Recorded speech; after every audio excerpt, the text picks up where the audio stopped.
Vince McMahon faked his own death. In 2007, WWE ran an angle where Vince McMahon's limousine exploded with him supposedly inside. The storyline was that the chairman of WWE had been murdered, and it was treated as a major news event both within WWE and in mainstream media. But here's where it gets weird. The angle was suddenly dropped just a few weeks later due to the real-life Chris Benoit tragedy. WWE never properly explained what happened to dead Vince McMahon, and he just showed up on television a few weeks later like nothing happened. The conspiracy theory is that Vince actually faked his death as part of an elaborate tax evasion scheme. The idea is that by legally being dead for a few weeks, he could manipulate WWE's stock price and financial obligations. Some theorists believe he had insider knowledge about the Benoit situation and planned to use that tragedy as cover for abandoning the death storyline. What makes this conspiracy interesting is the timing. WWE's stock did fluctuate dramatically during the period when Vince was dead, and some major financial decisions were made during that time. Conspiracy theorists point to these stock movements as evidence of market manipulation. The theory gets even weirder when you consider that Vince has always been obsessed with the control and would absolutely be the type of person to fake his own death if he thought it would benefit him financially. Plus, who else but Vince McMahon would have the ego to make his own fake death into a television storyline? Of course, there's no real evidence for any of this, but the abrupt end to the storyline and the financial timing make it one of the most persistent WWE conspiracy theories. John Cena's rap character was a racist stereotype. Word life.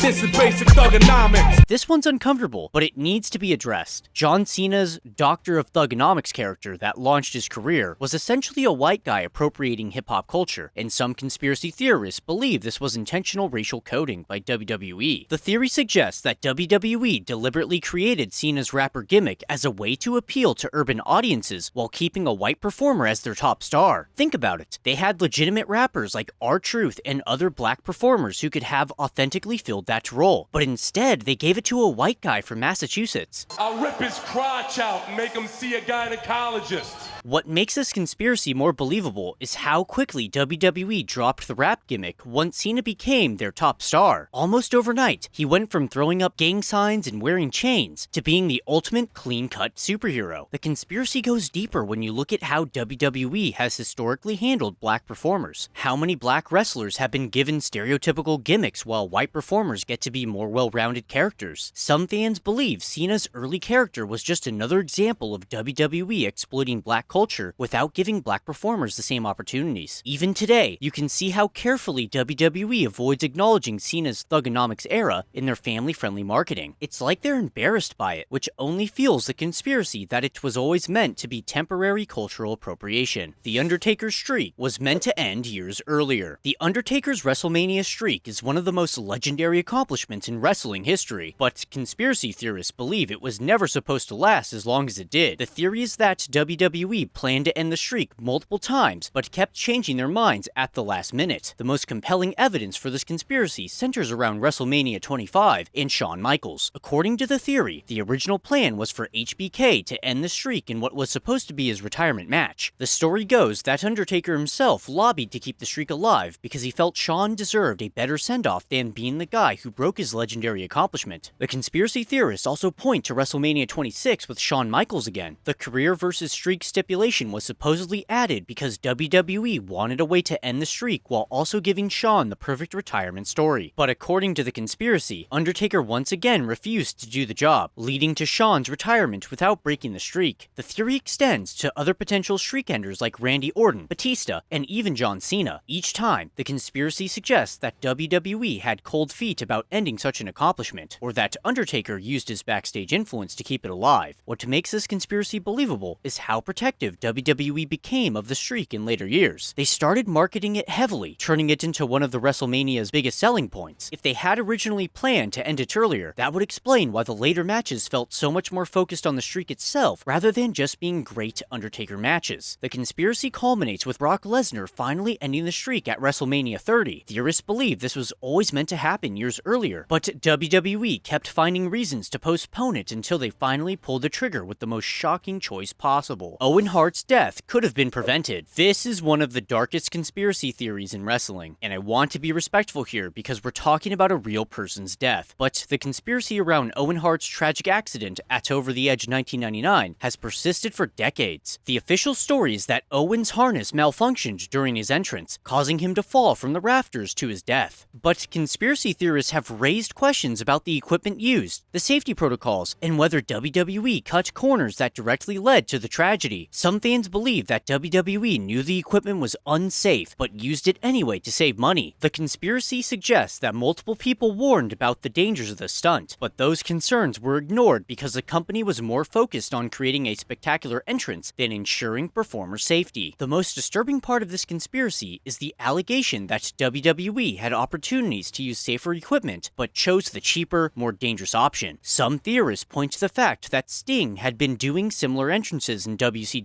with different, supposedly safer rigging systems. What fuels this conspiracy is WWE's handling of the aftermath. The company continued the pay-per-view after Owen's death, which many found callous and inappropriate. Some conspiracy theorists see this as evidence that WWE cared more about profits than the life of their performer. The Hart's family's lawsuit against WWE revealed some troubling details about the equipment and safety procedures, but much of the specific evidence was sealed as part of the settlement. This secrecy has only fueled more conspiracy theories about what really happened that night. Monday Night War was partially scripted. Here's a conspiracy that would blow up the entire wrestling industry if it were true. Some fans believe that certain aspects of the Monday Night War between WWE and WCW were actually coordinated between the companies. The theory centers around the idea that Vince McMahon and Eric Bischoff were secretly working together to create the most compelling television possible. Think about it. The timing of certain events was almost too perfect. When one show would have a huge moment, the other would mysteriously have an equally big counter-programming moment the following week. Conspiracy theorists point to specific examples, like how certain wrestlers seem to jump between companies at exactly the right moments to create maximum drama. The NWO invasion angle happened right when WWE needed something to compete with. Stone Cold's rise coincided perfectly with Hollywood Hogan's heel turn. It's like both companies had inside information about each other's long-term plans. The most compelling evidence for this theory is how both companies benefited financially from the war. Television ratings were at an all-time high, pay-per-view buy rates skyrocketed, and both promotions were making more money than ever before. Why would they want to destroy each other when cooperation was making everyone rich? Some conspiracy theorists even suggest that WCW's eventual downfall was scripted, that McMahon and Bischoff planned for WWE to eventually buy WCW to create one super promotion. The theory is that they milked the competition angle for as long as possible, then consolidated power when timing was right. Obviously, this would mean that some of the most legendary moments in wrestling history were predetermined on a corporate level, not just a storyline level. It's a conspiracy that would fundamentally change how we view the entire Attitude Era. Stephanie McMahon was never supposed to be on television. Here's a conspiracy that hits at the heart of WWE's corporate structure. Some fans believe Stephanie McMahon was never meant to be an on-screen character, and that her television presence is the result of internal family politics rather than creative decisions. The theory suggests that Stephanie originally joined WWE in a purely corporate capacity, working behind the scenes on business development and marketing. But as she gained more power within the company, she allegedly used her position to write herself into storylines and make herself a featured television character. Conspiracy theorists point to the timing of Stephanie's increased on-screen presence, which coincided with her gaining more backstage authority. They argue that her character development feels forced and unnatural because it wasn't part of any long-term creative plan. It was just Stephanie wanting to be on television. The conspiracy goes deeper when you look at how other family members have been used on screen. Shane McMahon disappears for years at a time. Linda McMahon was barely featured during her active corporate years, but Stephanie has been a constant television presence since the early 2000s. Some theorists believe that Vince McMahon never intended for Stephanie to be a major on-screen character, but her corporate influence made it impossible to keep her off television. The idea is that she essentially wrote herself into the show